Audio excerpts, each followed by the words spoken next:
لبیک لبیک لبیک یا رسول اللہ، تاجدار ختم نبوت، زندہ باد زندہ باد زندہ باد۔ فلسطین سے ہمارا رشتہ کیا، لا الہ الا اللہ محمد الرسول اللہ۔ آج میں اس لیے حاضر ہوا ہوں تاکہ آپ کو مذاکرات کے حوالے سے کچھ حقائق بتا سکوں۔ آج 2 نومبر کا دن ہے اور یہ بڑا یادگار دن ہے۔ اس دن قبلہ امیر المجاہدین شیخ الحدیث و تفسیر حضرت علامہ مولانا حافظ خادم حسین رضوی صاحب رحمت اللہ علیہ، آپ نے کارکنان سے ایک حلف لیا تھا۔ ہن میں ایک حلف نامہ پڑھن لگا، تسی سارے اودے تے پڑھنا ہے نال۔ اے مجمع واسطے سی بنایا۔ بسم اللہ الرحمن الرحیم۔ میں اللہ رب العزت کو سمیع و بصیر جان کر اور خاتم الانبیاء والمرسلین حضرت محمد مصطفیٰ صلی اللہ تعالی علیہ وسلم کو اللہ تبارک و تعالی ہمیں اس حلف پر مرتے دم تک قائم رہنے کی توفیق عطا فرمائے۔ تحریک لبیک یا رسول اللہ پاکستانی یہ وہ عظیم جماعت ہے جس نے پورے ملک میں پرامن لبیک یا اقصی مارچ کا اہتمام کیا اور فلسطین کے ساتھ اظہار یکجہتی کے لیے ملکی سطح پر، ڈویژن سطح پر، ضلع اور تحصیل سطح پر لبیک یا اقصی مارچ کا اہتمام کیا۔ اور انہی مارچوں کا ہی وہ تسلسل تھا کہ جب نیتن یاہو کو دہشت گرد قرار دلوایا اور اس کا اعلان حکومت پاکستان سے کروایا۔ اور نیتن یاہو جو ہے وہ ایک دہشت گرد ہے اور جنگی جرائم کا مرتکب ہے۔ اور اسی بات کا غصہ تھا ٹرمپ کو اور نیتن یاہو کو، اور اسی غصے کو نکالنے کے لیے انہوں نے قادیانیوں کے کہنے پر تحریک لبیک یا رسول اللہ پاکستان سے وہ جو انتقام لیا وہ ساری دنیا کے سامنے ہے۔ لیکن ٹھیک ہے، وہ لبیک کی تحریک جو ہے وہ چل رہی ہے جب تک ان کا بھی ایک کلائمیکس ہونا، پھر زوال آ جانا ہے، کلائمیکس ہونا، پھر زوال آ جانا ہے، کلائمیکس ہونا، پھر زوال آ جانا ہے۔ اور تحریک لبیک یا رسول اللہ پاکستان کے کتنے لوگوں کو شہید کیا گیا، یہ بات ہم سے نہ سنیں بلکہ حضرت علامہ مولانا جلیل احمد شرک پوری صاحب جو کہ تحریک لبیک یا رسول اللہ پاکستان کے کوئی ذمہ دار یا کارکن نہیں ہے، وہ کتنے درد کے ساتھ بیان کر رہے تھے کہ 1000 سے اوپر لوگوں کو قتل کیا گیا، پھر ان کی لاشوں کو ٹرکوں میں لوڈ کر کے اوپر کپڑا ڈال کے لے جایا گیا۔ آپ کو حلفن قرآنن لوگ کہیں گے جی 1000 سے زیادہ بندے شہید ہوئے ہیں، 1000 سے زیادہ شادی ہوئی ہے۔ یہ ظلم اور بربریت مرید کے مقام پر تحریک لبیک یا رسول اللہ پر اتنا ظلم اور جبر کیا گیا، حالانکہ آپ نے ایسا کام اسرائیل کی غلیظ ترین حکومت میں بھی نہیں دیکھا ہوگا۔ یہ کام اگر کیا ہے تو پاکستان کی حکومت نے پاکستان کی گولیوں سے پاکستان کے بیٹوں کو شہید بھی کیا۔ اور قومی خزانے کا جو بے دریغ استعمال ہے وہ یہ ہے۔ اور یہ ظلم پوری دنیا نے میڈیا کے ذریعے دیکھا، اور اگر آپ یہ ظلم اور جبر ہٹائیں، دنیا سے خوف دور کریں، تو اس کی ویڈیوز آپ کے سامنے آنا شروع ہو جائیں گی۔ اور میں بہت حیران ہوا کہ جب علماء کی موجودگی میں قاتل اعلی پنجاب محترمہ جناب مریم نواز صاحبہ یہ کہہ رہی تھیں کہ اگر 600 بندے مرے ہیں تو دکھاؤ لاشیں کہاں ہیں۔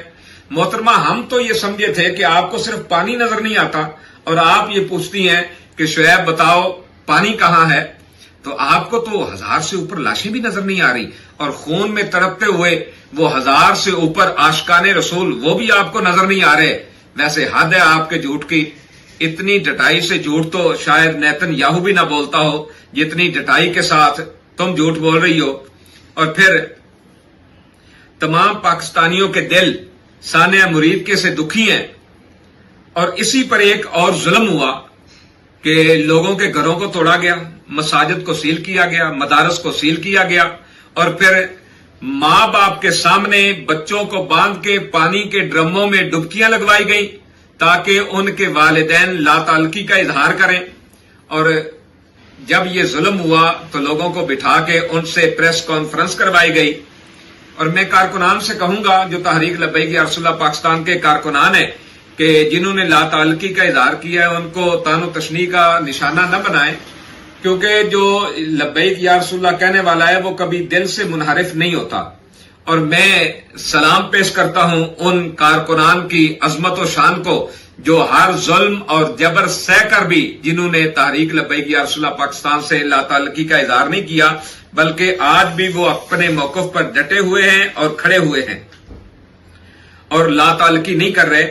اللہ رب العزت ضرور ہماری مدد فرمائے گا اور انشاءاللہ ایک دن یہ ظلم کی سیاہ رات ختم ہوگی اور انشاءاللہ وہ سورج طلوع ہوگا جو نظام مصطفیٰ صلی اللہ علیہ وسلم کا اعلان کرتے ہوئے طلوع ہوگا، اور ہم دیکھیں گے کہ دنیا کہے گی دیکھو دیکھو کون آیا، محمد عربی کا دین آیا۔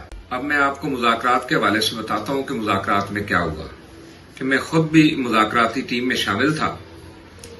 آپ حیران ہوں گے کہ مذاکرات تو ہوئے ہی نہیں۔ آپ اگر غور سے دیکھیں اور سنیں جو سوشل میڈیا پہ آیا ہے تو ایک حکومتی نمائندہ کہہ رہا ہے جی مذاکرات ہوئے ہی نہیں، محسن نقوی کہہ رہا ہے جی آخری رات تک مذاکرات ہوئے ہیں۔ کہ جو لوگ کہتے ہیں کہ مذاکرات نہیں ہوئے، مذاکرات ان کے نکلنے سے پہلے سے لے کے آخری منٹ تک ہوتے رہے۔ دیکھیں میرے علم میں نہیں ہے، لیکن جہاں تک میری انفارمیشن ہے کہ مذاکرات والی بات تو درست نہیں ہے، کوئی مذاکرات نہیں ہوئے، البتہ رابطے ضرور ہوئے ہیں۔ تو یہ حکومتی نمائندے بات کر رہے ہیں، ایک کہہ رہے ہیں مذاکرات ہوئے، ایک کہہ رہے ہیں مذاکرات نہیں ہوئے۔ تو مذاکرات کے بارے میں اگر کسی نے بات کی بھی ہے تو آپ اگر غور سے سنیں گے تو وہ کہے گا کہ آخری رات تک وہ یہی کہہ رہے تھے کہ یہ ان آفیشل مذاکرات ہوں گے۔ تو کیا آپ اس کو مذاکرات کہیں گے؟ مذاکرات تو وہ ہوتے ہیں کہ جو وہ آفیشل ہوں اور بندے با اختیار ہوں۔ تھوڑی دیر کے لیے آپ اس کو مذاکرات کا نام دے لیں، کہہ لیں کہ یہ مذاکرات تھے، رات کے آخری پہر ہمیں بلایا گیا، اور آپ کو پتہ ہے آج کل مغرب بھی تقریباً 5:45 ہو جاتی ہے، سردیوں کی رات ہے، اور رات ہمیں تقریباً 1 بجے مذاکرات کے لیے بلایا گیا۔ مذاکراتی ٹیم وہاں پر پہنچی مذاکرات کے لیے، تو وہاں جو ذمہ داران بیٹھے تھے ان کے ساتھ ہم نے گفتگو شروع کی۔ جب گفتگو شروع کی تو انہوں نے کہا بس گفتگو اور مذاکرات یہی ہے کہ آپ فوری طور پر اعلان کریں، اس کو ختم کریں اور جائیں۔ ہم نے کہا یار ایسے تو نہیں ہوتا، اور آپ نے مارچ شروع ہونے سے پہلے ہی ہماری 2 لاشیں گرا دی۔ انہوں نے کہا جی ہم اور کوئی بات نہیں کریں گے، آپ اس کو ختم کریں، وائنڈ اپ کریں، اس کا اعلان کریں اور جائیں۔ ہم نے کہا چلو ٹھیک ہے، ہم معاملات کو الجھانا نہیں چاہتے تھے۔ ہم نے کہا ٹھیک ہے بات تو کریں ہمارے ساتھ، آپ نے ہمارے اتنے بندے شہید کر دیے، ہمارا جرم کیا تھا؟ ہم تو صرف اظہار یکجہتی کے لیے نکلے تھے، ہم نے کوئی لڑائی جھگڑے والی بات کی ہے، کوئی ایسا معاملہ تو ہم نے کیا نہیں ہے۔ جب ہم نے ان کی صورتحال دیکھی کہ یہ تو کسی بات پہ نہیں آ رہے تو ہم نے کوشش کی کہ شاید ہم ان کو بات سمجھانے میں کامیاب ہو جائیں۔ ہم نے ان سے کہا کہ بھائی ہمارا امریکن ایمبیسی کوئی جانا ضروری نہیں ہے، یہ ہم پہ فرض واجب بھی نہیں ہے، اگر جیسے آپ کہہ رہے ہو ملک کے حالات خراب ہیں تو ہم یہیں پر اس کو وائنڈ اپ کر دیتے ہیں، اس میں کیا حرج ہے؟ قریب تھانوں میں ہمارے بندے ہیں، ان کو آپ چھوڑ دیں، ہم فاتح شریف پڑھیں گے شہداء کے لیے اور غزہ کے شہداء کے لیے، اور فاتح شریف پڑھ کے ہم لوگ چلے جائیں گے۔ تو میں الفن کہتا ہوں کہ وہ جو مذاکرات کے لیے بیٹھے سے انہی میں سے ایک بندے نے کہا کہ جی اس کا تو ہمارے پاس اختیار ہی نہیں ہے۔ اب آپ اندازہ کریں کہ جو مذاکرات کے لیے بیٹھے ہیں ان کے پاس اتنا بھی اختیار نہیں ہے، تو آپ اس کو مذاکرات کہیں گے؟ کیا کہیں گے اس کو؟ پھر ہم نے کہا کہ ہمیں آدھے گھنٹے کی مہلت دیں تاکہ ہم اپنے امیر محترم سے بات کر کے واپس آ جائیں۔ تو انہوں نے کہا ٹھیک ہے آپ لوگ جلدی جائیں۔ ہم نے گاڑی نکالی اور تیزی سے چلتے گئے۔ جو بات ہوگی وہ ہم سچ کریں گے کہ جب ہم پولیس کے ناکے پر پہنچے تو انہوں نے ہمیں روک لیا۔ پھر ہم نے مذاکراتی کمیٹی سے رابطہ کیا جس میں ہوم سیکرٹری بھی تھے، چیف سیکرٹری بھی تھے اور بھی ساتھی تھے۔ ہم نے ان سے رابطہ کیا تو پھر انہوں نے فون پہ کسی بندے کو بتایا تو پھر انہوں نے ہمیں جانے دیا۔ ابھی جہاں ہمارا مارچ ہو رہا تھا ہم اس سے تقریباً کوئی 4 کلومیٹر دور تھے، اور راستے میں ہم نے دیکھا کہ ہر طرف فورسز ہی فورسز ہیں۔ ایسے محسوس ہو رہا تھا کہ یہ پورے ملک پر چڑھائی کرنے کے والے ہیں۔ یہ تو ایک طرف ہے، آگے جو فورس ہے وہ علیحدہ ہے، جو سائڈوں پہ فورس تھی وہ علیحدہ تھی۔ ہم نے ان کی ہائی مشینریز دیکھی، ان کے تیور دیکھے، تو ہم نے امیر محترم کو فون کیا اور ان کو بتایا کہ ان کے عزائم بہت خطرناک ہیں اور یہ کسی صورت نہیں رکیں گے اور ہزاروں لوگوں کو شہید کر دیں گے۔ تو امیر محترم نے فوراً ہمیں کہا کہ آپ لوگوں کو اختیار ہے, آپ جو فیصلہ کریں گے وہ من و عن قبول کیا جائے گا. اور بھائی میں آپ سے کہتا ہوں کہ جو ہماری مذاکراتی کمیٹی کہے گی ہم بالکل مانیں گے, لیکن یہ گولی, یہ شیلنگ, یہ بند کرو. تو پھر ہم نے انہیں کہا کہ آپ وہاں پر بھی اعلان کر دیں کہ مذاکراتی کمیٹی کو ہم نے مکمل اختیار دے دیا ہے, وہ با اختیار ہیں. تو وہاں پر اعلان امیر محترم نے بھی فرمایا اور حضرت علامہ مولانا فاروق الحسن صاحب جو کہ رکن شورا ہیں انہوں نے بھی اعلان کیا, جس اعلان کو پوری دنیا نے سنا.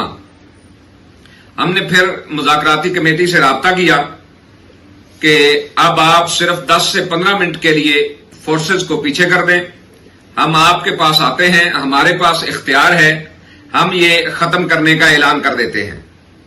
اتنے میں شیلنگ شروع ہو گئی اور بہت خطرناک طریقے سے انہوں نے شیلنگ شروع کی. تو ہم نے فون کر کے کہا کہ آپ شیلنگ بند کروائیں, ہم آپ کے پاس آ کر بیٹھ کر یہاں سے اعلان کر دیتے ہیں, اس کو ختم کر دیتے ہیں. تو انہوں نے پہلے تو انکار کیا کہ کوئی شیلنگ نہیں ہو رہی, پھر اتنی دیر میں فائرنگ بھی شروع ہو گئی اور یہ سب کچھ ہمارے سامنے ہو رہا تھا. فائرنگ ہمارے سامنے ہو رہی تھی, شیلنگ ہمارے سامنے ہو رہی تھی, وہاں دھوئیں کے بادل اٹھ رہے تھے. تو پھر انہوں نے کہا کہ اب آپ کو ہمارے پاس آنے کی ضرورت نہیں ہے. تو ہم نے کہا کہ صحیح ہے, ہم آپ کے ساتھ بیٹھے بغیر ہی سٹیج پر جا کر ختم کر دیتے ہیں. ہم نے کہا کہ خدارا یہ ظلم رکوائیں. تو وہ کہنے لگے کہ کچھ نہیں ہو رہا. پھر شہادتوں پر شہادتیں ہو گئیں اور انہوں نے ہماری کوئی بھی بات نہیں مانی. اور پھر پوری دنیا نے یہ منظر دیکھا کہ کس طرح سفاکانہ اور ظالمانہ طریقے سے انہوں نے لاشیں گرا دی. جو ہمارے لوگ شہید ہوئے وہ یقیناً راہ فلسطین کے شہداء ہیں اور یہ شہدائے ختم نبوت ہیں, کیونکہ قادیانی یہ چاہتے تھے کہ تحریک لبیک والوں کی آواز کو بند کر دیا جائے. مذاکرات کے دوران بھی مذاکراتی ٹیم کے ایک بندے نے کہا کہ قادیانیوں کی راہ میں جو سب سے بڑی رکاوٹ ہے وہ آپ ہیں. ہمیں نہیں پتا تھا کہ کچھ ایسے افراد ہیں, کچھ ایسے قادیانی پیچھے ہیں جو پش کر رہے ہیں اور پنجاب حکومت ہمارے اوپر یہ ظلم کے پہاڑ ڈال رہی ہے. بہرحال ٹرمپ کو, نیتن یاہو کو خوش کرنے کے لیے اور قادیانیوں کو خوش کرنے کے لیے یہ سب کچھ کیا گیا. تحریک لبیک یا رسول اللہ پاکستان کا قتل عام کیا گیا. اللہ رب العزت تمام کارکنان کو محفوظ رکھے اور اللہ تبارک و تعالی حفاظت فرمائے. ہم تو اہل فلسطین کے لیے اخلاص کے ساتھ درود و سلام پڑھتے ہوئے نکلے تھے, اور میں مسلمانوں کو یہ کہوں گا کہ کوئی کافر تو یہ نہیں کہے گا کہ مسلمانوں اٹھو, شرم کرو, میدان عمل میں آؤ اور آ کے دنیا کو بتاؤ کہ ٹرمپ نے پہلے بھی ایک معاہدہ کروایا تھا اور پھر اس معاہدے سے مکر گئے. اب دوبارہ یہ جو معاہدہ ہوا ہے آپ اتنا احتجاج کرتے, میدان عمل میں آتے تاکہ دوبارہ اس معاہدے سے وہ پھر نہ جاتے. لیکن آج دیکھ لیں, آج بھی وہ معاہدے سے پھر گئے, انہوں نے معاہدے سے جو ہے معاہدے کی خلاف ورزی کر دی. اور میں یہ پوری پاکستانی قوم سے کہوں گا کہ وہ مرتے دم تک اس خون لیگ سے یہ سوال کرتی رہے کہ جو غزہ کے ساتھ اظہار یکجہتی کے لیے نکلے تھے ان کا خون تم نے کیوں بہایا, تم نے گولی کیوں چلائی, آخر کیا جرم تھا ان لوگوں کا کہ جن کے پاس کوئی اسلحہ نہیں, کوئی کچھ نہیں ہے, لیکن تم ان پر سیدھی گولیاں برسا رہے ہو. یہ فقط ٹرمپ اور نیتن یاہو کی خوشنودی کے لیے کیا گیا ہے. مجھے بتائے گولی کیوں چلائی. اب بھی اگر تم میں شرم ہے اور اپنی غلطی کا احساس ہو گیا ہے تو شہداء ہمارے حوالے کر دو اور اعلان کرو کہ ہم اسرائیل کو کبھی تسلیم نہیں کریں گے. اور ہزاروں مسلمانوں کا قاتل ٹرمپ اور نیتن یاہو کی مذمت میں اسمبلی میں قرارداد پیش کرو, کیونکہ دوسری بار ٹرمپ اور نیتن یاہو نے امن معاہدے کی دھجیاں اڑا دی ہیں اور مسلمانوں کا قتل عام شروع کر دیا ہے. تحریک لبیک یا رسول اللہ پاکستان کے کارکنان سے یہ کہوں گا کہ اللہ رب العزت سے کامل امید رکھیں, انشاءاللہ العزیز وقت ضرور بدلے گا اور جب یہ وقت کا پہیہ گھومے گا تو انشاءاللہ العزیز یہی ظالم شکنجے میں آئیں گے. اور آخر میں ان تمام لوگوں کا شکریہ ادا کرنا چاہتا ہوں کہ جنہوں نے ہمارے شہداء کو یاد رکھا، اصال ثواب کیا، بالخصوص میں شکریہ ادا کرنا چاہوں گا مفتی اعظم پاکستان استاذ العلماء حضرت علامہ مولانا مفتی منیب الرحمان صاحب اور ان کی پوری ٹیم اور تمام تنظیمات اہل سنت، بالخصوص استاذ العلماء حضرت علامہ مولانا پیر سید مظہر سعید کاظمی صاحب، حضرت علامہ مولانا قاری زوار بہادر صاحب، سینیٹر حافظ محمد مشتاق صاحب، تمام صحافی برادران، تمام وکلاء اور علماء اہل سنت اور عوام اہل سنت کا شکریہ ادا کرتا ہوں۔ وزیر اعلیٰ کے پی کے سہیل افریدی صاحب، جنہوں نے اسمبلی فلور پر شہداء کو یاد رکھا اور انہیں اصال ثواب کیا۔ اسی طرح جس کسی نے بھی ہم مظلوموں کے حق میں آواز اٹھائی اور قاتل نواز حکومت کی مذمت کی، ہم ان کا شکریہ ادا کرتے ہیں اور امید کرتے ہیں کہ قاتل حکومت کے خلاف شہدائے ختم نبوت اور شہدائے فلسطین کے لیے ایک طاقتور آواز بن کر ابھریں گے۔ قاتل حکومت سے حساب لیا جا سکے کہ گولی کیوں چلائی، اور میں تحریک لبیک پاکستان کے کارکنان سے کہوں گا کہ اپنے آپ کو محفوظ رکھیں اور اس بات کا پختہ یقین رکھیں کہ جن مالکوں کا ہم کام کرتے ہیں وہ ہمیں بے آسرا نہیں چھوڑیں گے۔ انہیں جانا، انہیں مانا، نہ رکھا غیر سے کام، للہ الحمد کہ میں دنیا سے مسلمان گیا۔